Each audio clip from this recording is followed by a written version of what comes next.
মধুভোগ নাজির চাল। আমাদের ১৫,০০০+ সন্তুষ্ট ও রিপিট কাস্টমারের আস্থার নাম মধুভোগ নাজির চাল। মধুভোগ নাজির চালের ভাত হয় পোলাওয়ের মতো চিকন, ছোট, ঝরঝরে ও ধবধবে সাদা। মাত্র ১২-১৪ মিনিটেই ভাত রান্না হয়। ভাত চমৎকার সুস্বাদু। মধুভোগ ধান হেমন্ত ঋতুর অগ্রহায়ণ মাসে ঘরে ওঠে। দেশি আমন ধান হওয়ায় সাধারণ নাজির চালের তুলনায় মধুভোগ নাজিরের ভাত হয় অনেক বেশি সুস্বাদু, সফট ও ঝরঝরে। এই চাল তৈরি করা হয় ব্রি ৫৭ ধান থেকে, যা বর্তমানে দিনাজপুরের বিরল, সেতাবগঞ্জ ও কাহারোল উপজেলায় জামাইকাটারি ধান নামে সুপরিচিত। মধুভোগ নাজির চালের বৈশিষ্ট্য: আকারে চিকন ও ছোট, সম্পূর্ণ খুদ ও পাথরমুক্ত, কাটিং, পলিশ ও কেমিক্যাল মুক্ত, ফাইবার ও পুষ্টিগুণ সমৃদ্ধ। সরাসরি দিনাজপুরের প্রান্তিক চাষিদের কাছ থেকে ধান সংগ্রহ করা হয়।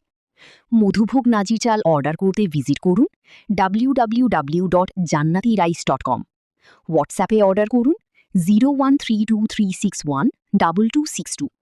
সরাসরি মোবাইলে কথা বলে অর্ডার করতে কল করুন 01737 084169, 01744705623।